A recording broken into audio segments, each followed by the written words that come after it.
everybody?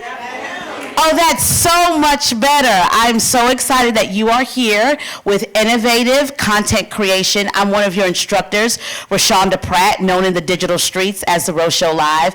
I'm a speaker and communication strategist, and my wonderful colleague here who is going to be instructing you today, Claudia Banks, or as I like to call her, Content Claudia, okay? And she to take you all through the journey of content creation that is smart and easy and fun. How many of y'all like that? Right?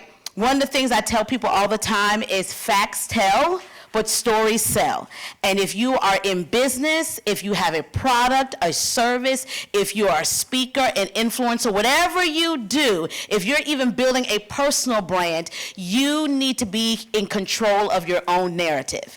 And one of the ways that you're in control of your own narrative is through content creation. So as you're coming into this experience today, we're starting off with the foundations of content creation. Next week, if you choose to come back, I'll be showing you how to use AI, artificial intelligence, with your content creation. And every week as we come over the next 5 classes together, we're going to be building upon the foundation of what you learned. So please make sure to bring in your charged phone, any laptop that you may have, and then also, if you don't have any content creation or content creation tools, don't worry, because guess who does? The library. Yeah, so they have a whole thing called content, a library of things, and so you can actually check out some of their cameras and some of their equipment with a library card. It's like the gift that keeps on giving, almost like my Target Circle bonus. So without any further ado, it is my pleasure to bring up Claudia Banks, who is going to start our process, our first class in teaching the foundations of content creation. Can you guys give her a warm welcome, please? Hey everyone, thank you guys so much for coming. I'm really excited to be here. So I started content creating about 3 years ago. And I actually started off randomly using my phone. A lot of people believe that they need to put in a lot of money to be able to content create, but you can start off with your phone and by telling your story. And one of the things that I am extremely passionate about is telling your story, because I believe that your story and your experiences can impact and change perspectives. So, with that being said, I'm also a photographer, videographer, and social media director, as well as a mom of 3. So let's talk about what attracts you to content, to the content that you consume. So if anybody has anything that, what makes you want to look at content? Why do you consume it? Why do you look at the videos that you look at? Why do you scroll through social media? Does anybody want to let me know? Yes. I do for like information on things that I'm interested in, like science, so I look for science and stuff. Okay. Anybody else? Yeah. Relatability. Okay. Awesome. So a lot of people get on social media and consume content for those same reasons. They want entertainment, they want information, and they also want to know what's trending, because social media has given us the opportunity to not only connect with people from different sides of the country, but from different countries too. So we're able to gain so much of a broader audience than what you would locally. So what makes good content, right? In my opinion, good content is clear communication, creativity, and good content also needs to connect emotionally with your audience. What are you trying to get them to do? What kind of emotions do you need to evoke out of them to buy or to actually commit to your message or to the community that you have available for them? In my opinion, the foundation and the main foundation in content creation is storytelling. Storytelling is so amazing to me because you're able to be relatable to your audience, right? If you had an experience, there might be somebody out there that had the same experience that you did, and you can change perspectives, you can give out information, and you can even just broaden their horizons by just telling your story. Experiences matter. So for me, storytelling is something that's extremely important. The quality of the content, okay, yeah, important, but it's not as important as the message that you're giving, the story that other people are connecting. So this is what we're going to be focusing on today, is storytelling. So before you guys see this video, so I have a method called the 3 M's of content: me, messaging, and method. This is basically a way that I feel like you can connect with your audience authentically by sharing your experience, right? Then figuring out how your experience connects to their problem and what you're able to solve for them. And then also the method, how are you going to deliver this piece of content? The great thing about content is you can reuse it, right? So every platform, you might post a reel on Instagram and post that same reel on TikTok, and notice that on Instagram, you had 500 views, and on TikTok, you had 20,000. How did that happen? Because each person consumes content differently in every single platform. So the last thing on the 3 M's is method. How are you going to share your content and your story with everyone? So this is a video, for those of you that don't know, I'm actually a single mom, and I'm a huge advocate in co-parenting a healthy way. So this video was the problem that I was trying to talk about was stopping that toxic argument that you have with your co-parent, right? A lot of times you can't help it. That might be the relationship that you have with them. So that's the problem. I have the solution. Hang up the phone. Don't respond. It's as simple as that. The only thing that you can control is your own emotions, and that's what this video is about. So, I don't know if you guys could hear it. Well, I don't know if you guys can hear it. Can you guys hear anything? No? Well, you guys can see it on my social media, and I'll share that with y'all, and then you guys can go look at it, okay? So, I'm a huge fan of Glamaholic. How many of you guys know who Glamaholic is? How many of you guys buy their purses and their products? Okay. D, what attracted you to Glamaholic to begin with? Her story from how she took it from one bag to now she's got hundreds of bags that she's selling, just like the grind. Okay. So you connected with her story. And you were able to relate to that, right? Okay, anybody else have a different reason why they like Glamaholic outside of the story? No? Okay, great. So, in order to be successful in anything, whether that's a product or a service, what's important is the quality of your service or product, right? The story, and then you finish it off by giving them the experience that you're promising in your content, right? That's the great thing about Glamaholic. People connected with her story. So she gained loyalty through her story, right? And it wasn't so much about her product at the time. She just gained loyalty through her story. So now, anytime she drops a product, how long does it take before it sells out, D? She gets on the website immediately when it drops to make sure that she doesn't lose out on that product, right? So that's what telling your story does. It makes people committed to your messaging, right? And I have a couple people here in the building right now that people were able to connect with their story. Ty, she is a realtor, and she's connected with her audience because she's showing her audience the balance between being a mom and a wife, and then also working her business. of real estate. And she's able to show people how to find the balance, right? And people connect with that. There's a lot of moms out there that feel that guilt because they are working and then they also have to figure out a way to also spend time with their families. So she's gained a following and she has loyalty because people have connected to her story.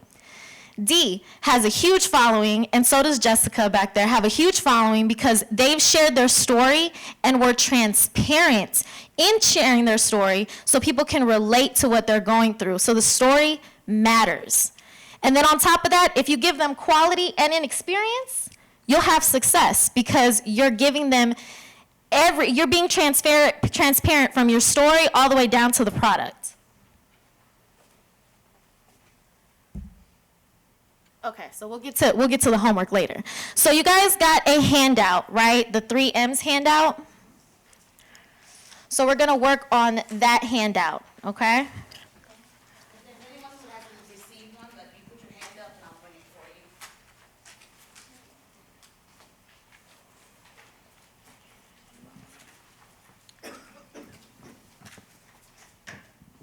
So we're gonna fill this out together, and if we have anybody who is brave enough, we can help you create your message behind your service or whatever message that you're trying to convey to your audience, okay? So the first thing that we're gonna do is talk about your story. What personal experience or challenge inspired you to create your product or the service that you are wanting to get people to buy into, right? And then how did this experience shape your understanding of the problem your audience faces? So I'll give you guys a couple of minutes to fill that out. I've put down what your experience is and what problem you're helping to solve that your audience faces. Let's talk about those challenges and how we can use those challenges to also attract people to what your service and your product is, okay? So I put out a list of 4 challenges that you faced or that you know that your audience has faced, and then what was your experience and what was the lesson that you got out of that challenge that you faced, okay? So we're gonna put the challenge and then the lesson that you got from that challenge. And I'll give you guys a minute for that too. Are you guys good? We ready to go on to the next one? Okay. So the next thing is messaging. What pain points or emotions do you need to address to resonate with your audience? And then what value or benefit does your product or service offer that directly addresses the challenge you faced? All right, so we're gonna go ahead and move on. So now that we've identified your personal challenge that's relevant to your audience's needs, and we have acknowledged what that challenge is, we're gonna go ahead and put it to action. So who's gonna be my volunteer? So we can figure out how to put together your message using your experience. Anybody wanna volunteer? No? No one wants to volunteer? Oh, you do? Okay, great. Okay, awesome. So now we're gonna put it to action, okay? So once you think about what your audience is struggling with and what your product or service can solve, and then also now that you've written down all of the pain points, which one of those pain points do you feel you want to address? The pain point I feel I want to address is when you have your life as a woman. Okay. As a career woman, you have your life, you develop these things. And then around midlife, you get married and have kids. And then you lose the identity of yourself and who you are. So it's the pain point of using what you already knew to tap back into claiming your identity, thus making you a better wife and a better mother. Okay, I like that. Okay, so then your audience's problem is that they've lost their identity. Mm-hmm. Okay, so then, all right, they've lost their identity. All right, so now we're gonna relate your personal challenge to that problem. So now that you reflected on your personal challenge from the prompts that we did before, what is your connection to the problem? My connection to the problem is multifaceted. So it's tapping into who you are and the skills that you already have. So for me, it was being more involved in community service and pageantry as a married woman. And through those things, it allows you to connect with other women. You're able to use those gifts and talents that you once had, like they're still there.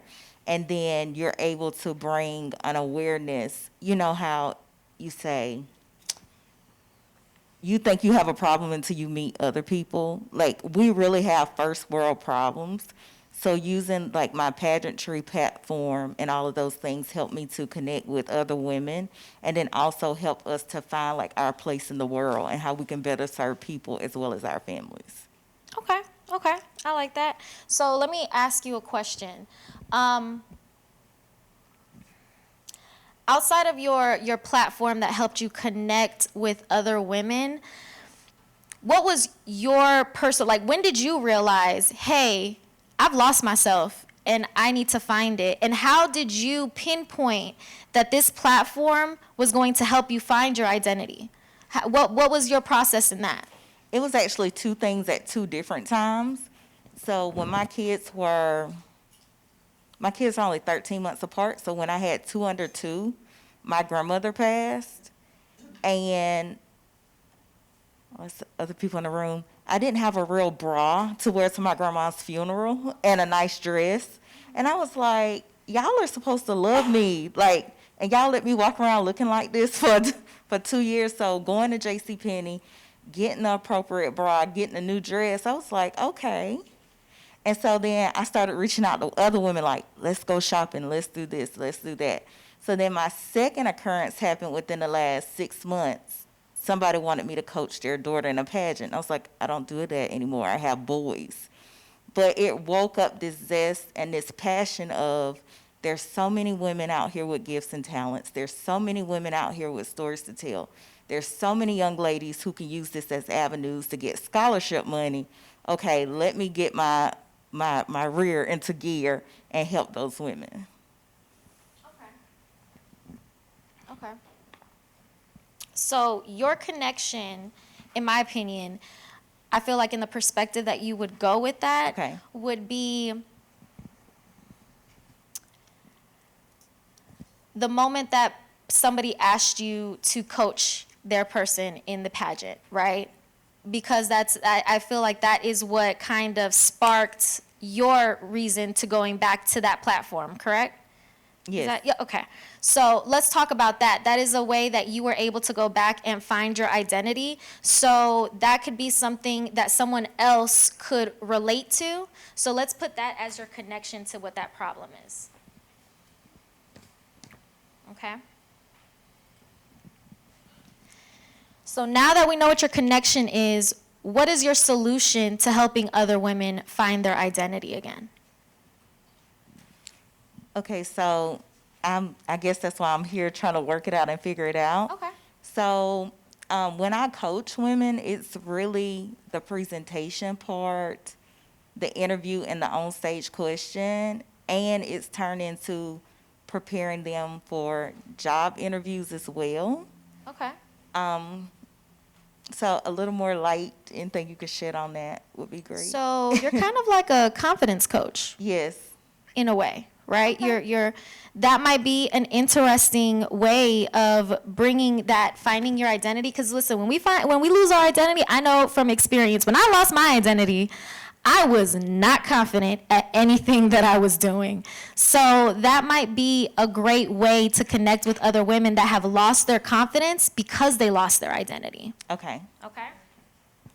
So, what benefit is your confidence coaching going to bring your audience?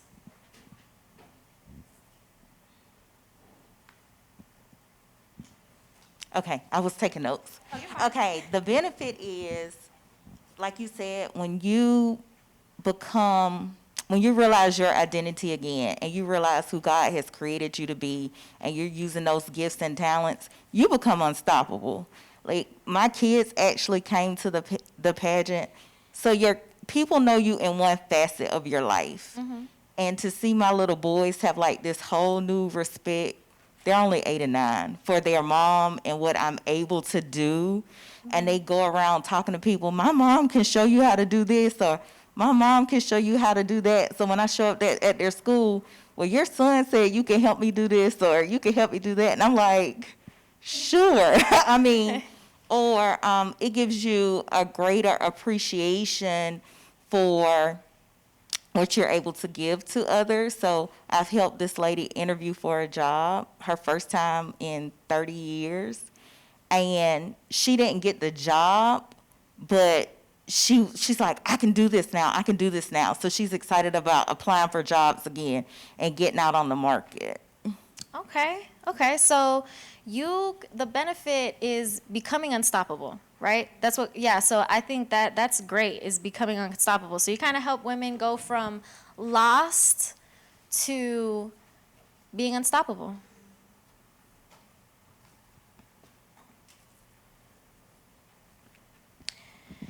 So now that we've pinpointed all of those things, the next thing that's left is to combine everything that we just talked about and create a message out of that.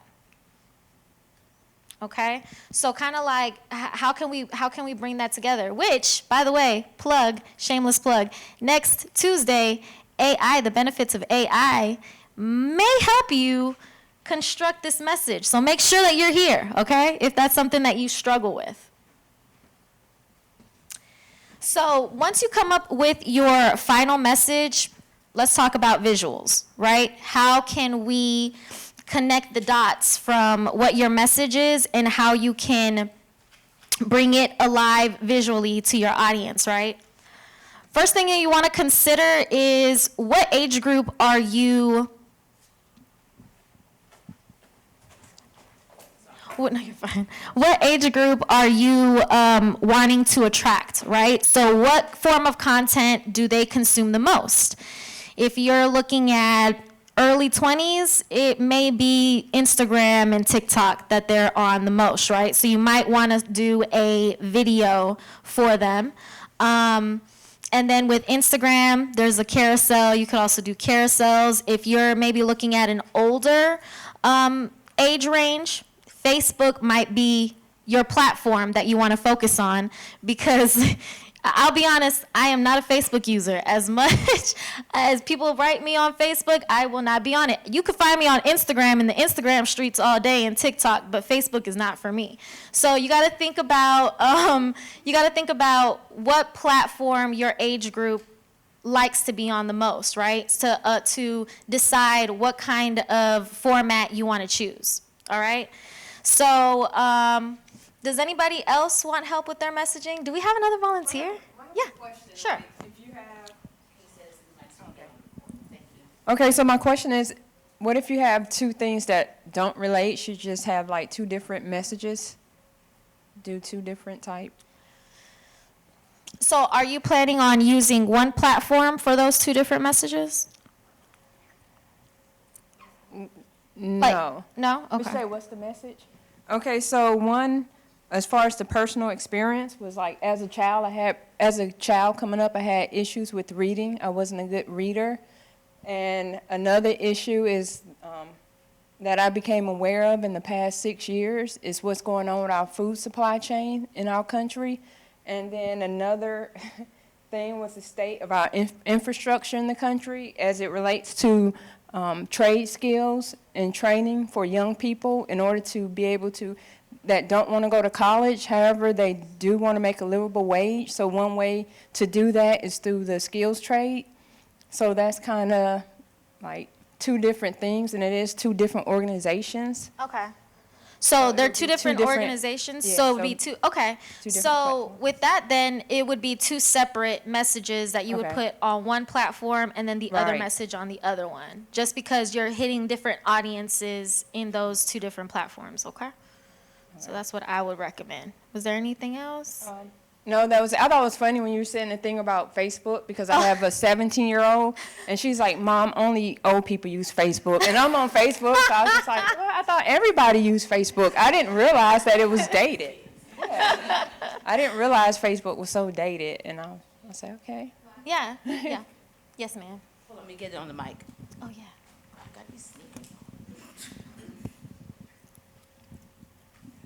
So, she could, because when I'm listening to her things, although they're different, they kind of sound like in the same group, like wellness and awareness. And then you could kind of like filter out, to the two audience, but still hub them under the same place. Because the undertone of it, to me, as I hear you talk, is like still the same thing, kind of. Yeah. Yeah. But you have two different pages, or you were going to do this message on one page for one specific audience? I only have one page. Okay. But Okay, I thought you had two different pages. Gotcha. But I can do a different page for like the trade skills stuff, and then keep the education and agriculture stuff kind of separate together. That, I do agree with her on that. See, I thought you had two different pages, so that's why I was like, well, you can do it two separate ways. But you could have everything under one, which could be what your personal brand is. Are you planning on pouring into your personal brand and then having these two other brands that you want to like bring up from your personal, or? Okay. Yes, ma'am.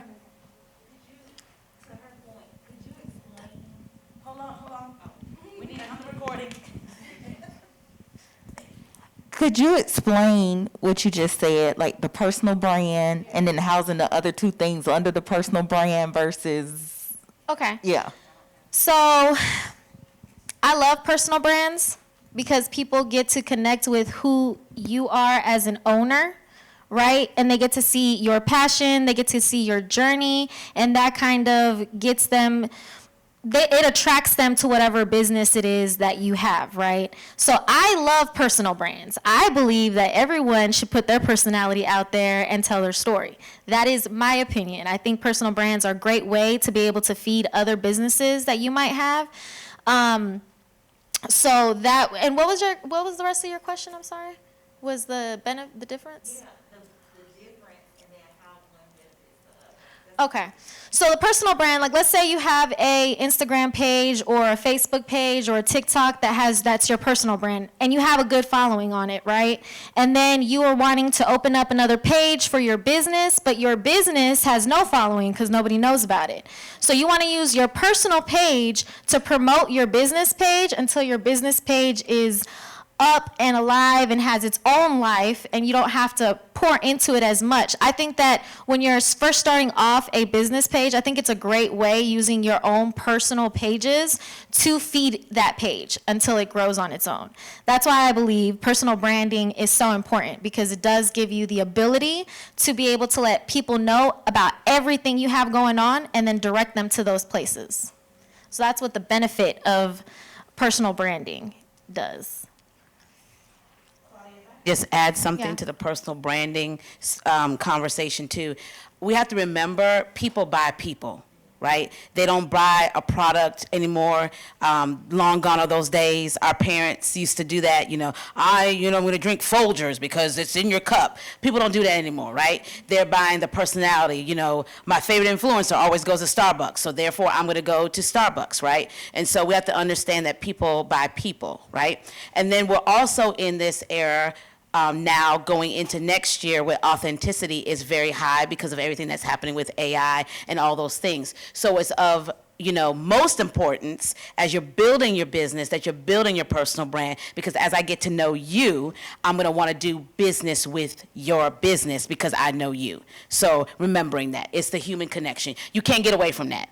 humans by humans, right? That's what it is. Like, I like this because, like, I go to Dee's page. She doesn't know this, but I low-key stalk her because she's gonna talk about my favorite place, Target. And I'm gonna click the link and I'm gonna add to cart, knowing I don't need anything else in my cart. But because Dee said it and I like it, I'm gonna go buy it. So you didn't know that, Dee, right? So it's understanding it's the person, because I like Dee and I like her personality and I like how she does these videos with her sister, and I feel like I'm a part of their sisterhood, even though Dee didn't know I was watching her videos like that. And next thing you know, I am going directly to her page and said, well, what is Dee saying about the new Target fall drop? Because I bought into her, and then she directed me to this brand. That's why influencer marketing right now is such a big thing, because brands are understanding, oh, my consumer connects with this person. So if I give her my brand that she can use, she's gonna talk about it, and now her loyal followers are gonna say, hey, I need that. I'm gonna use that because she said it was good. So that's I believe personal branding is the way that you should start off any business, because that is a great way to connect. It's telling your story, it's sharing your journey, and being transparent about it, right? So, any other questions? Oh, yeah. I have a follow-up. Sure. So with your personal brand, is it still creating the same messaging like you would do with this, or how do you do that? Is that just... It honestly depends on what perspective you want people to see, right? So let's say you have a clothing brand, right? And you're starting off, who's I don't know how many of you guys are familiar with World and Vision. They're a clothing brand, a faith-based clothing brand. Okay, so they have a huge following, and they started off their journey with taking their pictures for their clothing brand and all of that in their living room. That's where they started off. They went from their living room to a storage facility, and now they have a huge warehouse where it has a big content room that they do all their content in and everything. So people bought into they got to see their journey. So they showed behind the scenes of them putting together the setup to take the picture, putting together, packaging the product and everything like that. Now people are getting to see and watch the journey from a different perspective. Because usually, what do people see when they go on a brand's page like Nike and stuff? You see the finished product, right? How interesting would it be if you saw the product from the moment somebody drew it to the moment somebody cutting out the patterns and everything like that, and then forming the shoe? I mean, how many of us have gone on TikTok or Instagram and scrolled through and then watched somebody create something that you never knew? Oh, that's how you make that? I didn't know you made it like that, So your personal brand, that could be a perspective that that you give them. You give them the behind the scenes, the journey to getting the finished product, right? So that is another benefit of personal branding, and it's a different way of being transparent with your audience as well, right? Any other questions? So let me ask you guys here in the room, is there a message that you're trying to convey to your audience that you might be struggling with a little bit, or you're not sure how you can connect the dots with, what the problem is, but you're not quite sure how to convey that message to where it connects with your audience? Is there anybody in here struggling with something like that? Oh, okay. Okay, so what is your messaging? So the message that I want to create, that I want to convey is like the different outlets that creatives experience: music, poetry, art, video, photography. Those are all the canvas, and the actual creative, they are the art. So I don't really know how to say that, because I want to target creatives. Okay. And is there something that you want them to do? Like as you target, is there a action that you want them to make, or are you encouraging them? Yes. What are you trying to do? Yes, I'd want to encourage them to display multiple veins of their artistry. So like if they're known in one area as just a singer, but they also paint and they also do spoken word, to kind of tap into displaying the multiple areas that they create in. Okay, so let me ask you a question. What motivated you to put all of your ways of creating out there for everyone to see? I think the more I got comfortable doing it, I connected with so many other people who also created in multiple lanes, but they just didn't have the courage to do them at the same time. So you watching them not have the courage gave you the courage to do it. Is that right? Kind of, sort of? Yeah? Okay. So what I would suggest is you want to give out encouraging messaging. As a matter of fact, I have a example I can show you right now of somebody encouraging creatives. And what I love about what she did was that she used different imagery, but her main message in all of that is, yeah, somebody's created it before, but nobody's created it like you. At the end of all of that, right? So she started off by telling in the video, and I'll send it to you so you can see it. In the video, she started off by having text up here that says, "I see you." How many creatives in here do we have that feel like they're not seen, right? So that would immediately make me stop like, "Oh, you see me? What you see?" And then I continued to watch the video, and then the message behind all of that, I was like, man, you're right. No one's created it like me. Let me go create something right now. So that's what you want people to feel when they watch your stuff, right? So you write poetry. Oh, wow. And you got a camera. Okay, so you can get visuals of you painting or your fedora and all of that. And then in a poetic way, you can talk about your journey.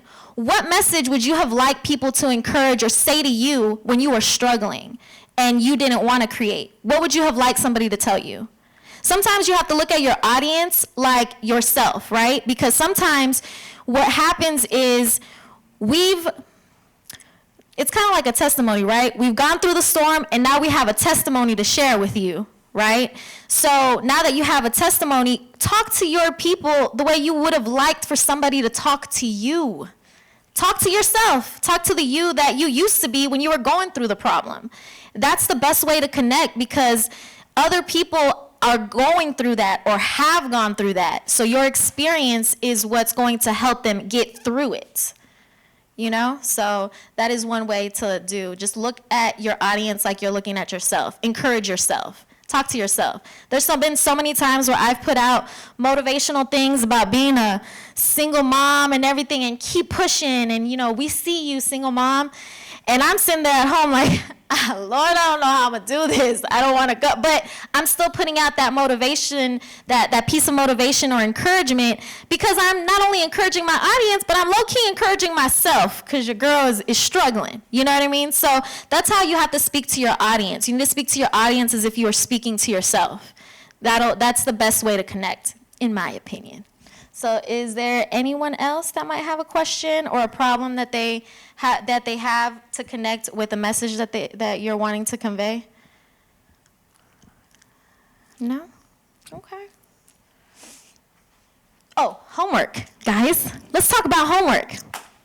Okay, so there's a QR code up here. When is this?